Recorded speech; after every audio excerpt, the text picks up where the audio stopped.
Thank you all so much for joining us today.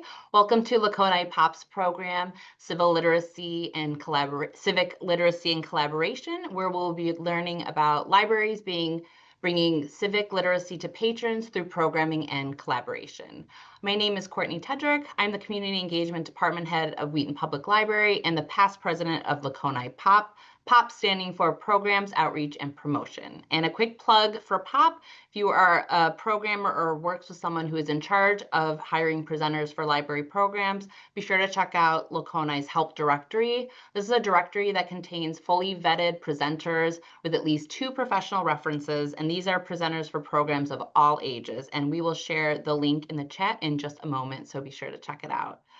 For this morning's program, if you have questions for our presenters throughout the program, drop them in the Q&A tab, and we will allow time for questions and answers at the end of the presentation. We're also recording this program, and the link will be sent out shortly after. So with that, let's get started. I'm thrilled to be introducing our panelists this morning. And up first, we have Roz Topolsky and Ashley Johnson.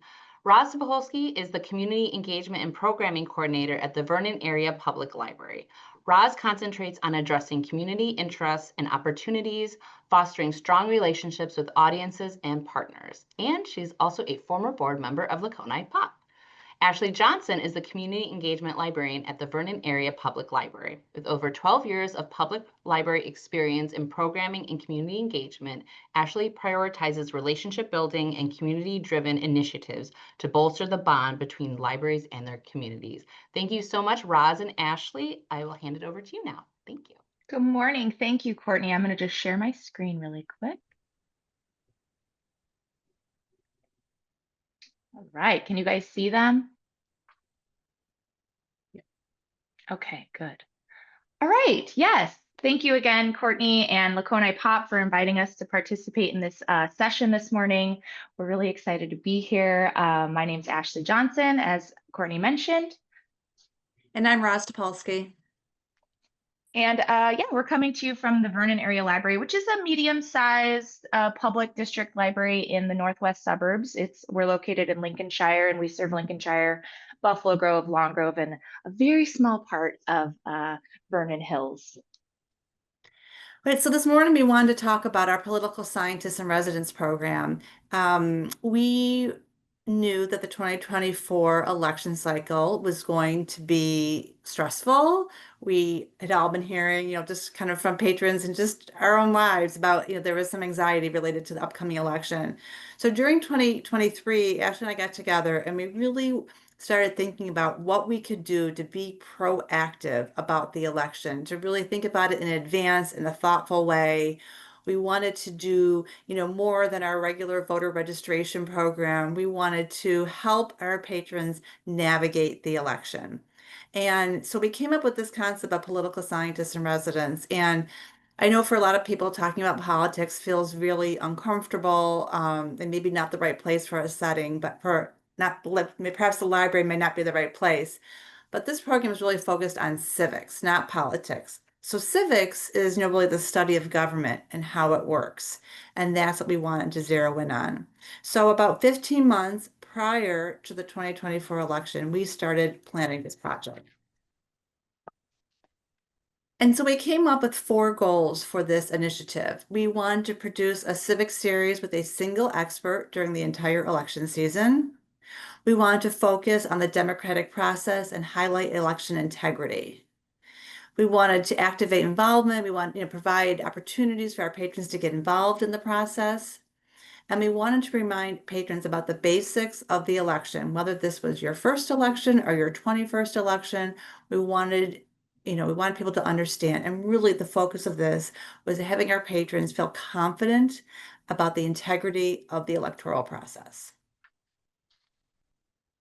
So we got to work.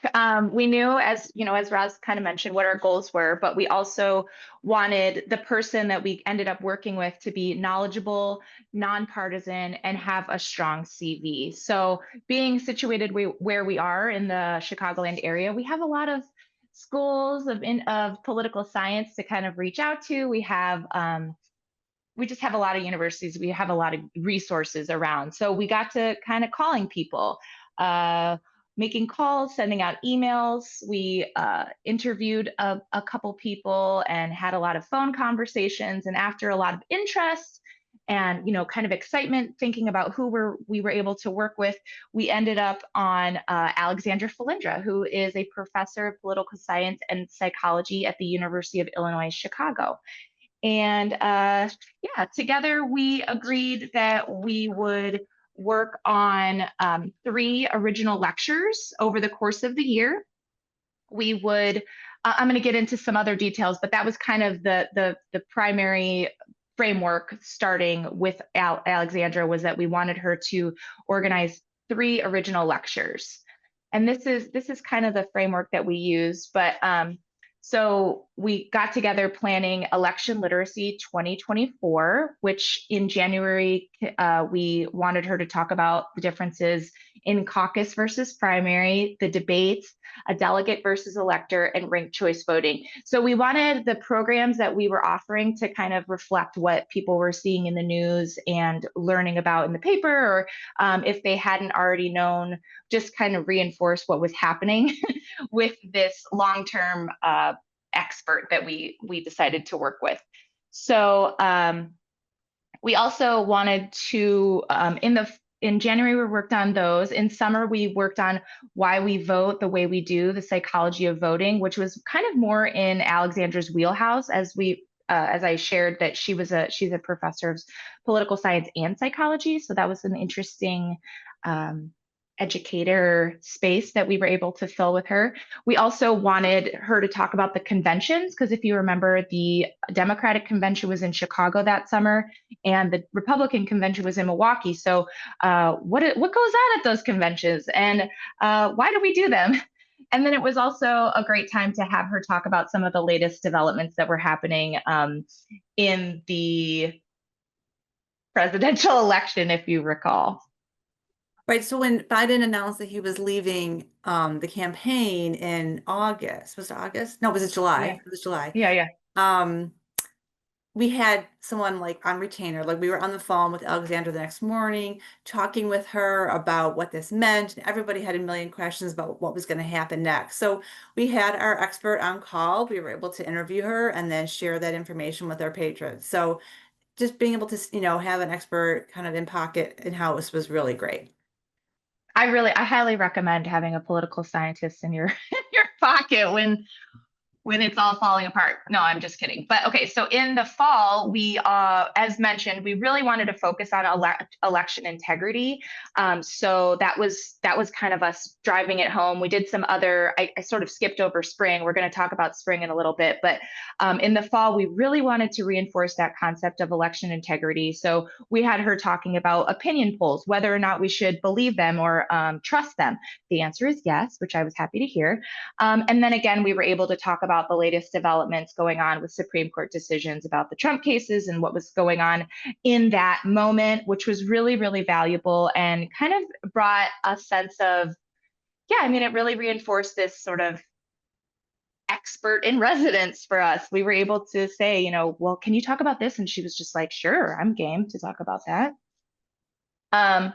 Additionally, outside of the 3 programs that we contracted with Dr. Felindra, we had other things that we contracted with her on, which included a recommended reading list, which was really kind of a great way to bring it back to our collection. So her recommended reading list was a little bit more academic, as you could imagine. She's a political scientist, so she gave us a list of, I don't know, I want to say 20 or so titles that we either already owned or I was able to kind of get acquiesce. I don't know, whatever. I've had some coffee this morning. So then we also had her write original articles for our library newsletter, which our newsletter is a little unique, that we have editorial in ours that kind of coincides with some of the programs or some of the things that we have going on in that quarter. So it was really great to have her. We did an interview with her. We had her talking about some of the other topics that she was going to discuss in her programs that were coming up. We also contracted with her to provide 2 community conversations. So one of those we called a virtual town hall. And this was interesting because we knew it was going to be exclusively virtual. It was going to be Roz and I kind of just sitting down and having a conversation with the professor, and we asked our community to offer questions that they had for her. So we had a form, and in our promotion of it, we said, you know, if you have any questions for Dr. Felindra, please put them in here. And then we collected those. Of course, Roz and I kind of came together and also collaborated on some questions that we wanted to ask the professor. So that was really nice. And then another idea that we had in our contracting with her is that we wanted her to get in front of the young professionals, the young adults and teens in our community. So we were kind of trying to think of what do the teens like these days? So we organized an election trivia program and a conversation that was in person, that was exclusively for high school students, where we had a game and a little bit of an education component, and we had gift cards to give out. For the record, best laid plans. You know, we did have some engagement. It wasn't our best moment, but we did it. And I'm sure that all of you people that work with teens that are in this session are just kind of shaking your head like, yeah, we know. They're hard to rally, but we did it. And then one other thing that we wanted to really point out was that we developed a wonderful relationship with our county clerk's office, because at this time, if it wasn't already hard enough, they were also trying to roll out new voting equipment. And so this reinforced our commitment to that election integrity. And we wanted to give the county clerk a space in the library at that time to show off their new equipment and to just familiarize what was going to be seen in the voting booth for the public, which was wonderful. So we coupled that not with any of the programs that had to do with series, but actually with some of our more popular programming, like, well, Roz, remind me, I think you did it during, sorry. No, I think when we knew we'd have a large crowd in the Yeah. library, we invited them to come. Yeah, it was good timing for us, and it really worked out nicely. And you know, we've actually had them back a couple of times to show off what they're working with. So this project was what we worked on in the spring with Professor Felindra. So from talking with her, we had learned that one of her areas of research was explore the subject of like why with that when citizens do not understand how government works, when they don't know who to turn to for what, they experience a lot of frustration, and this frustration sometimes leads to political violence. And this is we were talking about this back in a couple years ago, but this is really part of her area of study. So we decided to look at this from a very, very local point of view, and we came up with an exhibit in our library called Know Your Local Government. And Professor Felindra wrote kind of the exhibit statement that explained why we were doing this. But essentially, we worked with the villages, the township, the county, and came up with a lobby display, you know, very basic, but looked really nice with the help of our communication team that explained each entity, you know, who the leadership is, how they're contacted, where they're located, and what are the services they provide. And so this might help an individual figure out who to contact when they're frustrated about something. So for example, if it has snowed and my street has not been cleared, do I contact the township or the county? Or if my taxes, you know, I have a question with my tax bill, who do I contact about that? So those questions are often really unclear, and this display kind of helps spell that out and explain who to go to for what. We try to keep it a little bit lighthearted also, because each poster board featured a little like did you know fact, like something you may never have thought about for this particular entity. So for example, did you know that Vernon Township has two beautiful cemeteries and some of the interred individuals there served in the Civil War? Or did you know that Lake County has 12 dogs working in various capacities, including two comfort dogs that help people who are going through the court process? So we offer this display, again, with the idea of really reinforcing the value that local government brings to our daily lives. And we had a second display kind of going on at the same time in another part of our library called Why I Love My Community. and it was kind of on a wall, and there were several different categories, and patrons of all ages were able to vote using a sticker, which I know is a very scientific way of voting, but they We love love stickers. them. They love Yeah. stickers. And they were able to vote for what why they love our community. Is it the library, of course? Is it the schools? Is it because of they feel safe? Is it because of transportation, our roads and transportation? Is it our park district? Like, what do they love about it? And it was a really fun, engaging way for everyone to participate and just put a sticker up there about the things they love. And again, just really reinforcing the value local government brings to our daily lives. And we hope that these two displays kind of help reduce some frustration they may have had. So at the end, here's this picture here shows an example of the Why I Love My Government display with some kids kind of putting stickers on it. Um, we did survey our participants at the conclusion of this program, and 100% of them agreed they learned something new. Woohoo. 83% of our participants agreed with the phrase, I feel that my library is a safe place to discuss civics. And other outcomes of this project was that we had new relationships with our local government and our county clerk office. And it gave Ashley and I the confidence to really address some sensitive issues in a responsible manner. And finally, we really like this framework of having an in-resident, and we I think it's a good model that people could apply for other subjects that are important to their community. Yeah. And people liked it. This is just kind of a sampling of some of the places that it got picked up in the media, which was really exciting and fulfilling. But we heard a lot. We heard from a lot of different libraries across the entire country. We heard a lot from our local community of libraries, just like, what are you doing? Why, how are you working this out? And, Roz and I have kind of been on a tour, and I was joking before this session started, but this is our final, our final chat about the political scientists in residence. But people really picked up on it. We were on the cover of the Daily Herald, which was really nice. We wrote an article for American Libraries, the ALA publication. Book Riot mentioned us in one of their updates. The University of Illinois Chicago even did a blog post for Alexandra, Dr. Falindra, and WBEZ reached out to us and then basically were like, we don't really want to talk to you. We want to talk to her, which was kind of a bummer, but we'll get on there one day. About what she was working on with us, and they put it on the radio, which was really exciting. So we heard from a lot of different people, and overall it was really nice. And we just realized this wasn't intentional, but we realized after going through this that when you have a program that you're dedicating a whole year to it, it allows this kind of media exposure. If we had had a program 1 or 2 dates, it just doesn't allow for that kind of media coverage. But this kind of snowballed.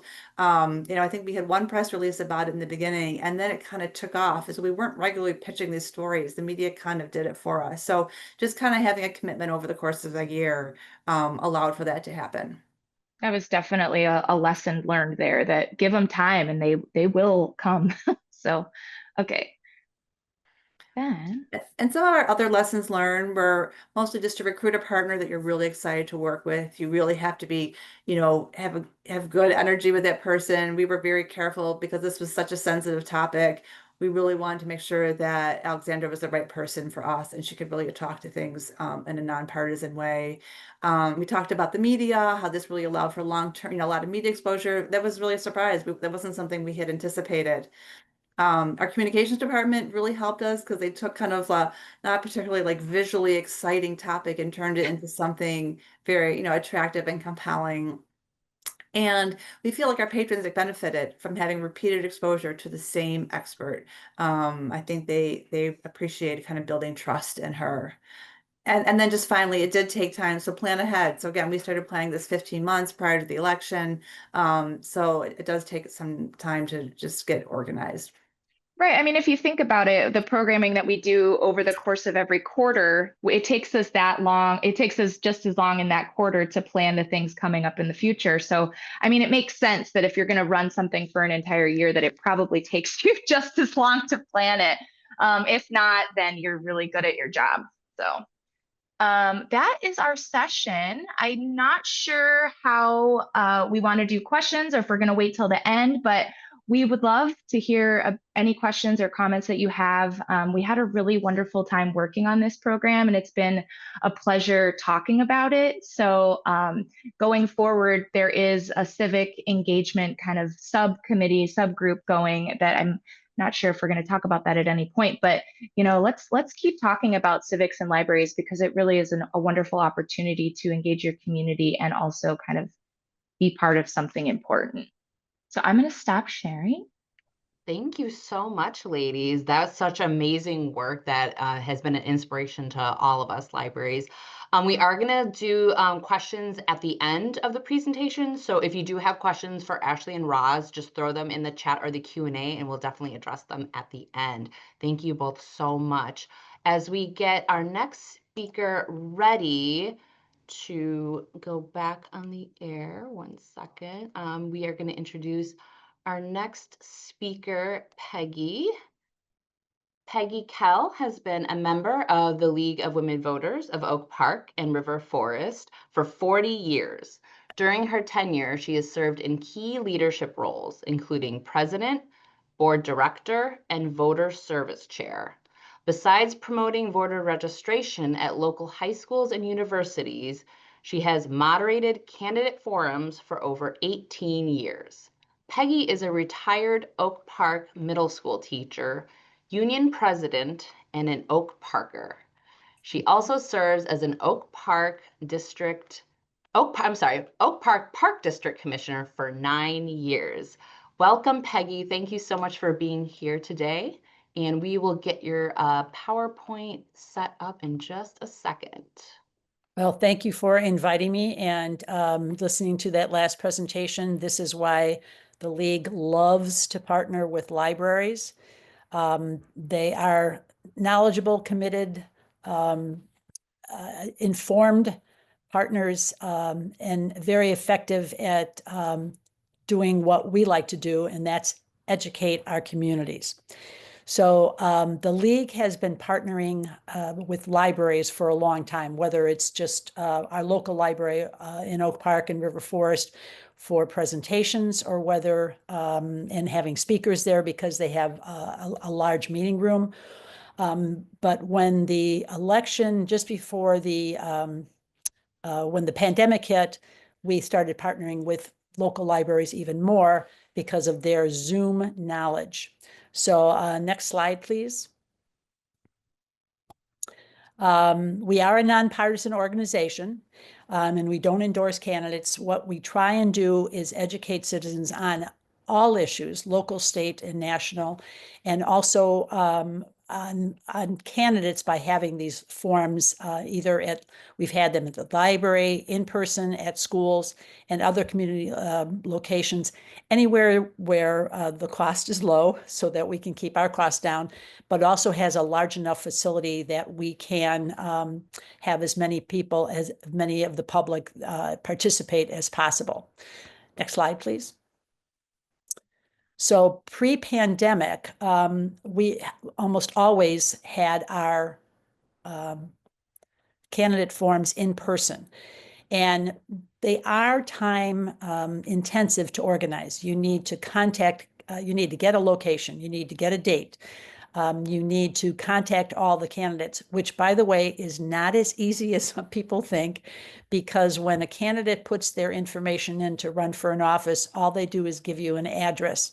They're being asked for emails now, but it's mostly addresses, and trying to get them to reply to your invite to a forum is really difficult at times. It's truly amazing. But it's also, you have to find a place that has capacity for the number of people you want. You'd have to find somebody to record it, which is getting a little bit easier with people with their phone being able to record it so that we can put it on our website, so that if you couldn't make the forum in person, that you can also see it then on our websites. But that's also expensive because we have to hire somebody to do that. And then we have to have people that will staff the forum that night, greet candidates, help with collecting questions, have a moderator. So it's a lot more work. Next slide. So when the pandemic hit, the elections were still going on, so the alternative methods were needed to provide these forums, because the forums, candidate forums, are very important to the league to make sure that people get to see and hear from the people that are running to represent them. So when Zoom became even more popular in just before the pandemic and was used, we decided that the libraries are much better and had more capacity to use Zoom, and partner with them to sponsor, or just partner so they could run the video and take the registrations for the Zoom candidate forums. They're, as you can see, they're engaged, they're trusted partners for us. And their Zoom capacity at the time, especially in 2020, was much higher than ours. They could take 250 people, maybe more, if they wanted to, for a program. Now, we still were doing a couple of forums in person now that the pandemic restrictions have been lifted. But I love doing it on Zoom because it is so much easier.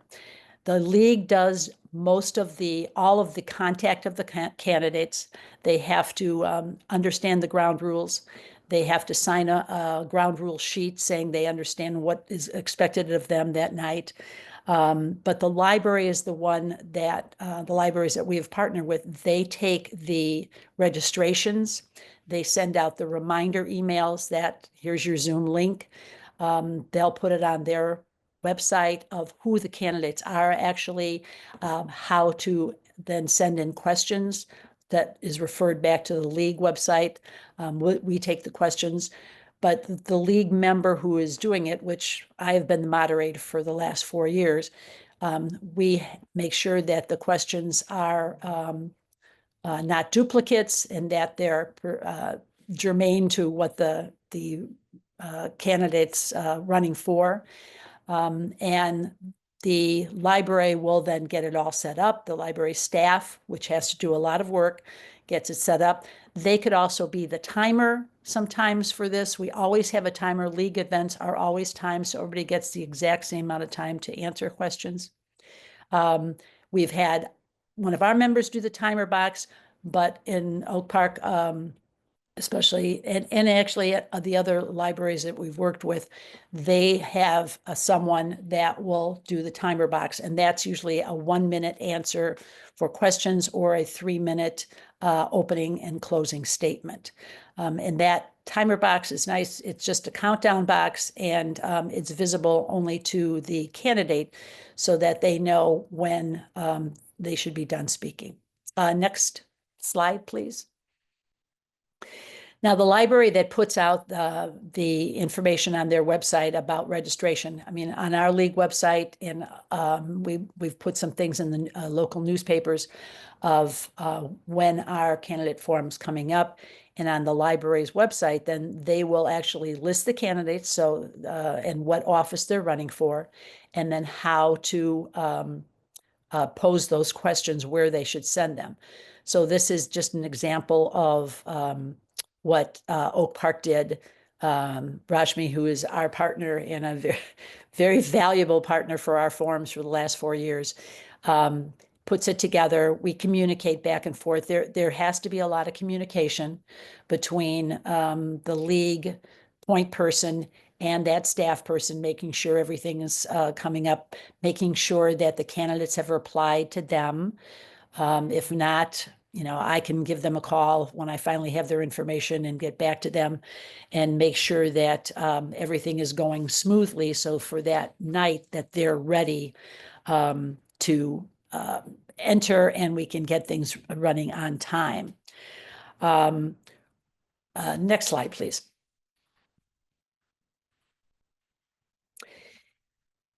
So, excuse me. The other important part about the Zoom candidate forums is that, or the online candidate forums, is that they can be recorded easily. Just like this program is being recorded, the Zoom forums can be recorded easily so that those people that cannot be there that day to watch it can watch it at their leisure and, watch it and speed it up even if it's not the form that they want to engage in or that candidate. It's much easier. We get a lot more engagement with that. We had almost for the Oak Park forums, which were for the trustee, village president, and District 97 and Oak Park River Forest High School forums, we had almost 2,000 views, either pass after the forum was done or during the forum. So it's a valuable asset, and we've got a lot of good feedback from the community that this is a way that, if nothing else, they get to see who the candidate is, because sometimes they in certain communities, they don't even get to see who their candidates are. The candidates just don't come out for things. A couple of things just about the form itself. It goes pretty, again, with the libraries that we've used, and we've partnered with River Forest Library, we've partnered with Westchester Library, we've partnered obviously with the Oak Park Library, that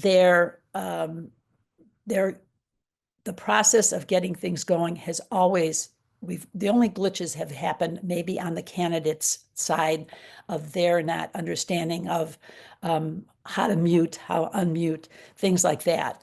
But the library itself, the forums have run very smoothly.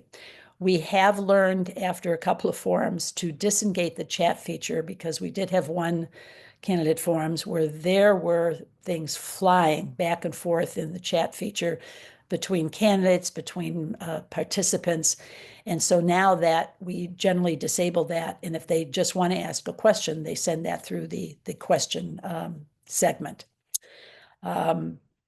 So let's see, the other thing is that I just want to say that there are some libraries that, and depending on the community, that are still a little hesitant about having forums like this for elected officials. We try to explain to them that the league is nonpartisan.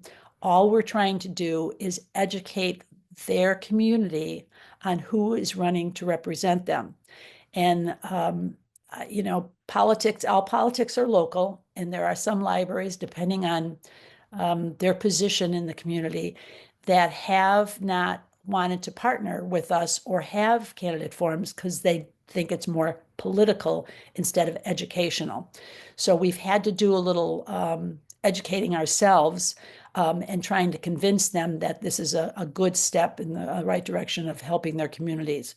We did that with one community and had a in-person candidate forum from them, but that's because one of our members was very, very adamant about having this, and went to the board, their library board, and discussed our mission and what we were trying to do, and finally acquiesced and allowed us to have a free room in their library to have an in-person candidate forum. So I understand maybe we're, depending on what library you're representing, that it may be a little bit more difficult to do this or just to get it started. But working, the league has found that the libraries we work with have been great with doing contested elections. Now, we have also done things for uncontested elections, which in River Forest this past election, they didn't have any contested elections. And so the library graciously accepted a 3-minute recorded video from the candidates that submitted them and then posted them on their website. So we allowed the candidates and told them that they could do a 3-minute statement about their candidacy, and that the library put it on their website. So if nothing else, again, the community was able to see who they were and hear from them, even though they really had no choice when election came, because it was an uncontested election. So there are ways that even in uncontested elections that you can help your community. Next slide. So I know I talk pretty fast, so I'm not sure. I think we've covered just about everything. Again, we've had great turnout. We've had the libraries, the more we've worked with our local libraries, the easier this continues to be because they have some experience with it. Even if people or some of their staff leave, the library, the staff that remains knows what we've done in the past, and it's easier to connect with them. It's just getting dates, and we certainly are amenable to what works for that library. We know that they have their own programming sets, or if there's dates that they have things, we will work with them on what is the best date. We generally do these at night. We have done them on Saturday afternoons, on the weekends. But again, if they're recorded, anybody could watch them at any time. So I think that's about all that I was going to say, other than you can contact us at the League. We do even still, if you're interested to see what those forums looked like, you can go to our website on the archived programs under the About page and look at some of our videos just to see what they were, how they were run, and get a good idea of how this could work with your community. And again, thank you very much for including me in this. And I am so impressed with our libraries. I can't tell you, they've made my life so much easier. Peggy, thank you so much. And thank you so much for your service over the years as in your civic engagement. I will say the League of Women Voters have been wonderful partners for libraries all over the state. So thank you on behalf of libraries. One of the things I want to add is if there are library staff that would like to become deputy registers, that means they can register voters. Our league is more than happy to sponsor you. All training for deputy registrars now, deputy registrars, is online. So all I have to do is you give me your name and address. I would submit your name to the Cook County clerk's office. They will then check to make sure you're a registered voter, because that's all you have to be. And then they submit that. They get back to you and give you a Zoom link to when you can take the training. You can do that at your leisure. And then you be able, a valuable resource at your library to register voters in person. That's excellent to know. I had no idea. Yep. So jot that down. And if you don't, I know the League of Women Voters will do the voter registration for you as well. Correct. So that's excellent information. So Thank you if you so want much. to do that, just contact me at my email and I'll get that set up for you. Yeah, and we can definitely share everyone's emails at the end of this presentation in Okay. the follow-up email. Thank you so Sure. much, Peggy, for that invaluable information. Thank Our you. last presenter, I am so happy to introduce as we get her set up. Our last presenter is Nikki Camp.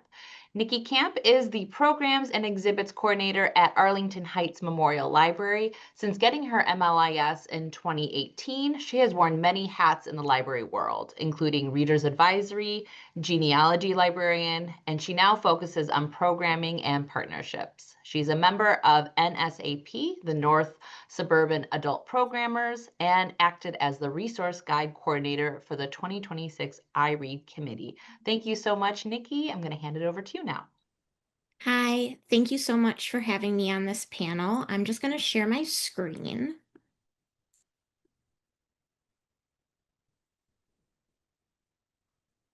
I'm going to talk about a little bit about the library side of candidate forums and what goes into planning those with the League of Women Voters. Peg covered a lot of what goes into it, but from the library standpoint, it's a little bit different in preparing on the back end.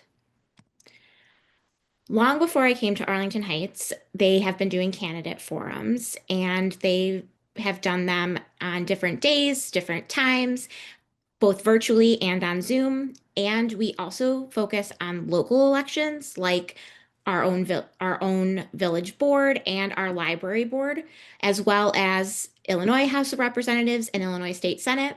And sometimes we do also host candidate forums for the United States House of Representatives or the United States Senate as well. We have had excellent numbers for both the in-person and the virtual candidate forums. And when we did the candidate forums on Zoom, we do usually record them and get even more views when we post them on the League of Women Voters YouTube page. To get started, as Peg talked about, we need to work together to pick a date for the candidate forum. And we want it to be close to election day, but not so close that people can't keep researching on their own. And we also want to look at other big events that might be happening around election day. So for example, we were contacted by our local League of Women Voters, and we were asked to do a candidate forum on February 2nd because it is the only football Sunday, non-football Sunday before the Super Bowl. So they wanted to get that in so that people have enough time before the elections in March. And we also have to decide if it's best for our patrons to do it in person or virtually. And we have our last couple have been in person and have received good attendance, and we also do record them even if they're in person, and we are able to do that with the technology we have. If you're not able to do that, then the push on social media and in your newsletters will be even more important. The League of Women Voters, very luckily for the libraries, takes on the role of reaching out to the candidates because, as Peggy said, it is not as easy as you might think, and many times candidates don't answer, or it's very hard to get in touch with them. For Arlington Heights, we enter a partnership agreement with the League of Women Voters, and that just outlines everybody's responsibilities and so that there's no confusion the day of about who's supposed to be doing what.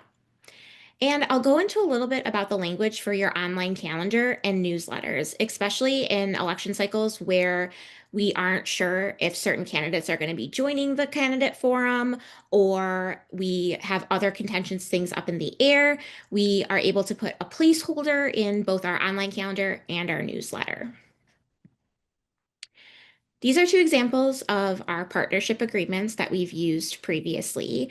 The one on the left-hand side is a virtual agreement, and it just lays out all of the different jobs of the different parties. So League of Women Voters invites the candidates, secures the moderator, and Arlington Heights was providing the Zoom platform, introducing the event and the League of Women Voters, and had staff on the back end to deal with any questions or comments that came in or any technology troubleshooting.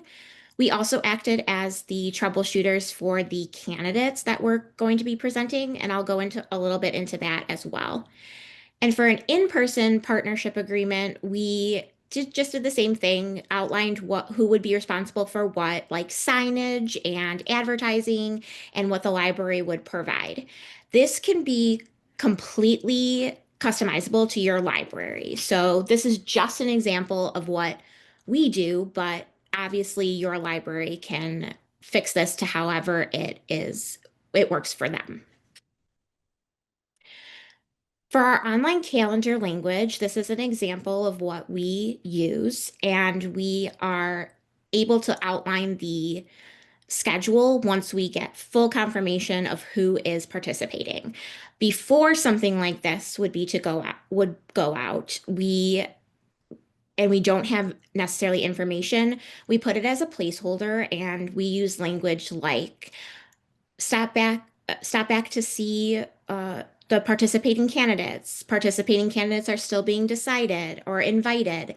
And that way we are bringing people back to the online portion of it so that they can see which candidates will be represented. And we also go into how people can submit questions, which the League of Women Voters also handles, at least in our partnership.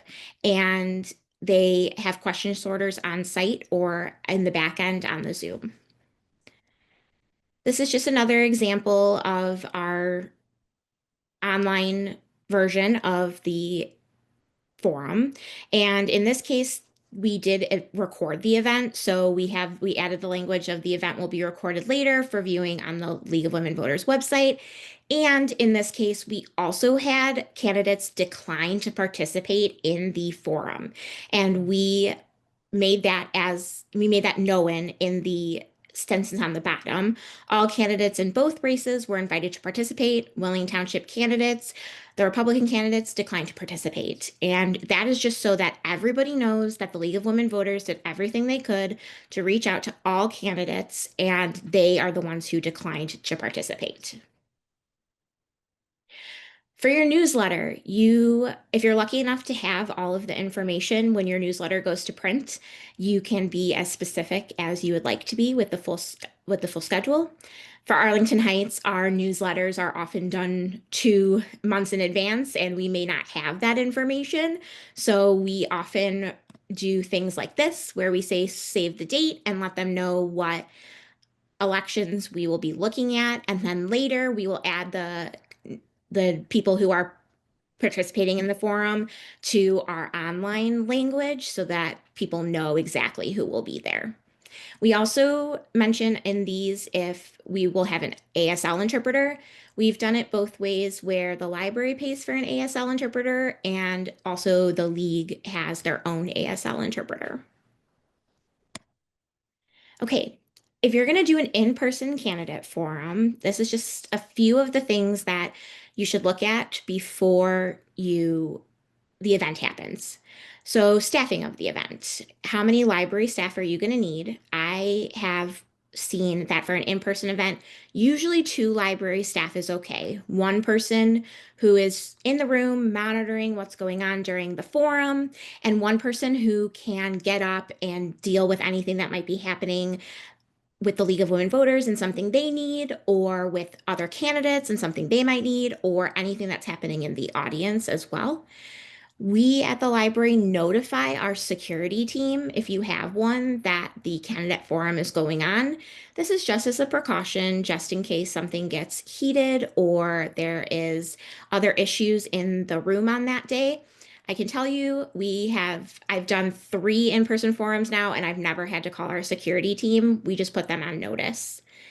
And for League of Women Voters staff, they have a lot more stuff than the library does running around. They have question sorters and the timers and just representatives there talking to people, and they handle all of their own staffing. You just need somebody as a point person to let them know what they need can be handled by you. If you have the ability to record an in-person forum, it might be in your benefit so that you can put it on YouTube. Or if you have the ability to live stream as well, that also gives an opportunity for patrons to watch it. If this is not possible, then that's okay. It's just something to think about. Also thinking about your IT needs. So at Arlington Heights, we work with our IT team, and we know we're going to need microphones for the candidates, microphone for the timer, the video camera up and running, the laptop up and running, all of those things. And it's good to work with them beforehand. I often do a run through with our IT team just to make sure that everything is going to run smoothly the morning or the night of. And your room needs.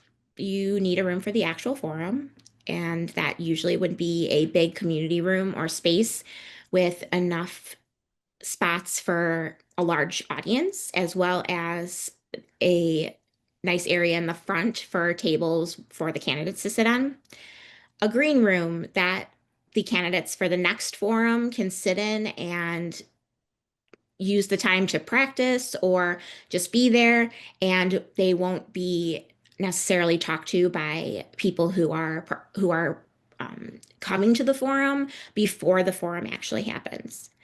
And then also room for the League of Women Voters question sorters. They get questions as people come into the library, and they just need a place to be able to sort the questions so that no duplicate questions are answered, and they can sort out any ones that might be too specific.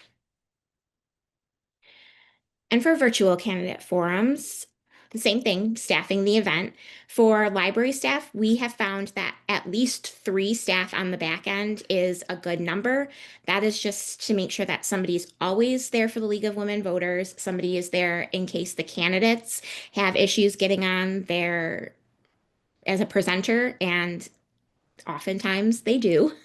And somebody who can monitor chats and Q&A in as it goes on. And then League of Women Voter staff, they will have their own staff as well. And usually it's a timer and a moderator, and then somebody else on the back end to help with anything that might come up. There's also the window for the ASL interpreter, just making sure that they are visible and that everybody can see them if you have one. Some things to think about for a Zoom logistics would be recording versus not recording. If you have the ability to record and put it up on a YouTube page, there is no harm that can be done by doing that. It reaches more people, and our YouTube views are astronomical compared to some of the live views. The school district board candidate forums had really high views on YouTube. They were at night and on Zoom, but many people watch them on YouTube. Over 900 for our high school district board and over 600 for our elementary school district. Make sure your candidate forums are in webinar format, just so that the only people we're seeing on screen are the candidates, the League of Women Voters, and the timer.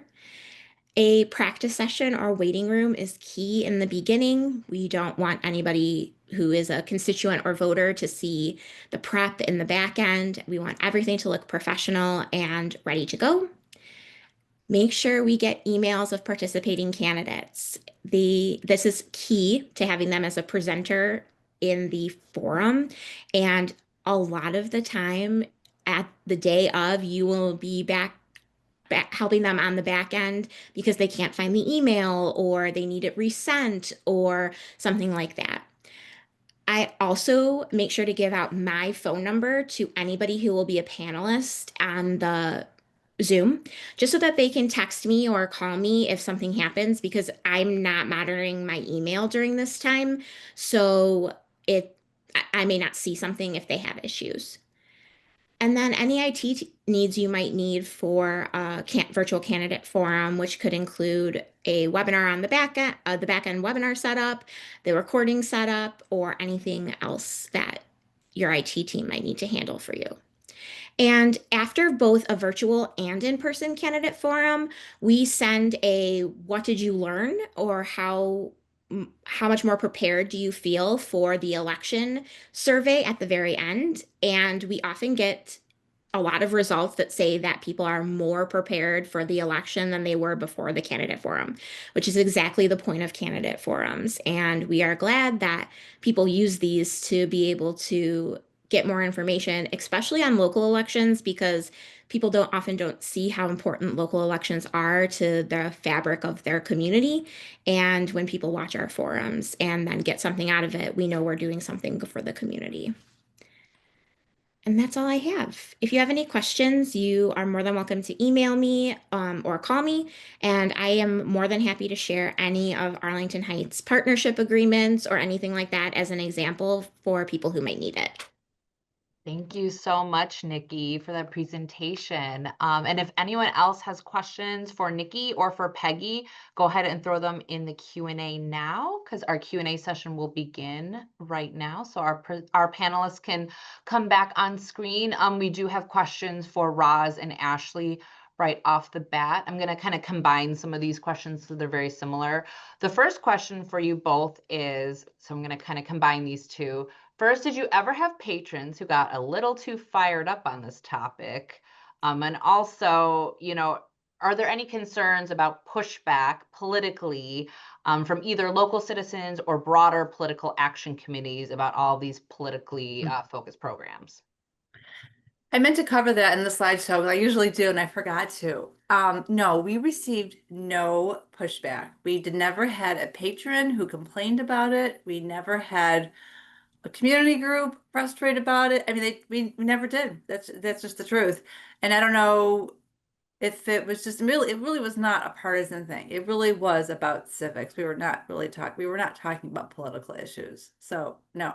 Ashley, do you have any other? I always like to, I remember at the same time we were also doing a lot having to do with banned books week, and we did actually get a little pushback about banned books, but we didn't get any feedback about this political scientists in residence program, which was a relief. Outside of our frustrations in our own offices, it was mum. That's great. That probably means it was effective. So Yeah. that's great. And then we had a couple questions about the cost, about how much did you pay Dr. Flandra, and how did you like arrange the payments over the year? We've that's usually the question that we get about this, and we kind of framed it in the way that we would pay for any other original lecture, right? So I saw the question, and we did pay for it in sort of an a la carte way. So we paid her quarterly for the programs that she would work on that quarter. So it was multiple checks. And then we paid for the lecture. And then if we coupled it with the book list or the lecture and the exhibit statement, that sort of thing. Roz, do you want to say a little bit more about that? Yeah, I mean, we just paid her similar to anybody else. So if we pay her, if one quarter we had a lecture plus a virtual town hall plus a article in the newsletter, we just kind of priced it out accordingly and came up with a contract for each quarter. It wasn't anything more than what we would pay any other typical speaker. Okay, thank you. And then another question for you both. Where did the original directive to have a residence expert come from? Was it your director, or was it your board of trustees or your adult services department? And then if it didn't come from the board, did your board have to approve this? Well, go ahead, Ashley. It kind of was a very organic thing, and when we talked about it in the beginning, that we kind of felt, I don't want to say that we didn't do the best service in 2020, but it was out of Roz and I's just like looking forward, planning, what did we do in the last election and what could we have done better, and then just trying to collaboratively come together to create something that was a little bit more exciting. I think we've all tried to dip our toes into these civics programs, and the issue is consistently that there's engagement issues. And how can you make a difficult topic something that's engaging and exciting to people? And that was kind of it. As far as permissions and things like that, I don't know how to explain this, but like we were overly cautious, I would say, because we understand that it was a tumultuous time, and we understand as a department that the library is sort of responsible. We didn't want to make it more difficult for people than it had to be. We just wanted to make sure that we were engaging the topics. So I think that everyone involved was very happy that we were very cautious. So we never really got any negative or positive feedback. I guess what I just wanted to say was that we came up with this concept during a meeting, just like a department meeting where we were just brainstorming. But yes, we did definitely run it by our director to make sure that, she was comfortable with it. And thankfully she was. We continue to use the model, and even just listening to Peggy and Nikki talk about what, Roz and I are kind of messaging each other, maybe we need to have a candidate forum. So this is something that we are going to sustain in our library, just the engagement and the conversation, and always just kind of having that sensitivity to the topic is really important, because, there's a lot at stake. There's a lot. It's a tumultuous topic. So. Absolutely. Thank you. There was a question in the chat about who Nikki preferred as a moderator for our forums, and she answered that typically the League of Women Voters pick a moderator, typically a member who does not reside in the district that the forum is for, which I didn't know. That's very interesting. Yeah, it has to be somebody who can't vote in the election, so that they're not in any way have a stake in anything. And more often than not, it's another member of the league who comes out and is very familiar with what they do and doesn't need to be taught anything. And it often goes very smoothly. So we're very thankful to them for taking on that back end as well. And that makes perfect sense. I There have a was question for Peggy, if I could jump in. So you've worked with the league for so long. Have you always been a partner with libraries, or is this sort of a newer application to location for voter forums? Like, has libraries always been a really great partner, or is it sort of a new space?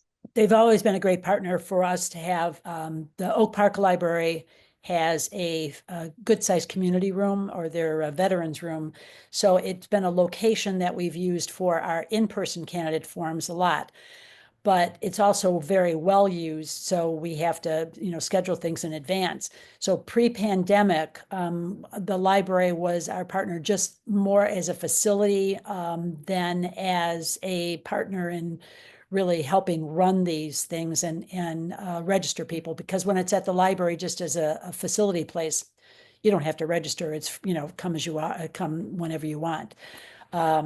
So the pandemic really laser focused us on something in person, and with, like I said, with your guys' knowledge of Zoom and technology, it really is, it has been a godsend for us. I actually prefer it. A lot of people want to go back to in person. Those are the people that don't organize it. Thank you. There was a question, if you could, I think this was answered, but if you could refresh our memories, how far ahead of the election do the candidate forums need to take place? So not too far ahead. Like for November, you don't want to be having a candidate forum in like June because so much could happen. So ours often take place like between two and about 2 weeks before, between 2 and 4 weeks before. And it all depends on what's going on in the world and what's happening and scheduling and all of that. But most of the time we try and do between 2 and 4 weeks. It also depends on things like the Super Bowl this year happens to be on the week that we would prefer. And obviously we do not want to compete with the Super Bowl. So we're just moving it a week ahead. So yeah, the about 2 to 4 weeks before the election is the sweet spot for a candidate forum. We've done them probably even more than that, because in the community, if the Oak Park has, the possibility of 6 different municipal candidate forums, if they're all contested, quite frankly, early voting starts before 2 weeks. It starts, more than 6 weeks before. So there are some people that, if they're going to go early vote, having an early candidate forum is helpful. It just depends on, as Nikki said, if there's other things going on. In Oak Park itself, we also have other community organizations that have forums. So other thing that we have done is, and we were asked about this, and I said, sure, we have a candidate forum calendar on the league website. So all an other organization has to do is give me their date and other information, and I put it on our website so that the community can look at that and go, well, let's see, there's a candidate forum on Tuesday, Wednesday, and Thursday for these candidates for the village trustees. I'm going to be busy Wednesday, Thursday, whatever, I can see the Tuesday one. So that helps with at least our local area on looking at when you can schedule those things. But we've done them before. Sometimes we've gotten complaints when we've done it only 2 weeks before. It's like, why are you waiting to the last minute? Like, sorry, that's the only time we could schedule it. So, and sometimes that community calendar helps with, if you set your dates early with the library, then you've got first dibs, so to speak, because then every other organization then has to go, oh, well, there's a league library forum on this date. We have to schedule our candidate forum for a different date. Thank you. Well, I don't see any more questions in the Q&A or the chat, so I think that's a good place to end it. Thank you so much for presenting all this really vital information for us today. And Ashley mentioned there is a new networking group on Rails that you can join for civic collaboration, just civic engagement with programming that was organized by Schaumburg Library. So definitely check it out if you're looking to get more involved with your library. It's a really great group. So thank you all. This has been recorded and the recording and the slides, contact information will be shared after this program. There's also a survey that will pop up when you close your Zoom. So please fill it out. Your feedback is very valuable to us. So thank you all so much again. And thank you for joining us today and have a wonderful rest of your day, everyone. Thank you.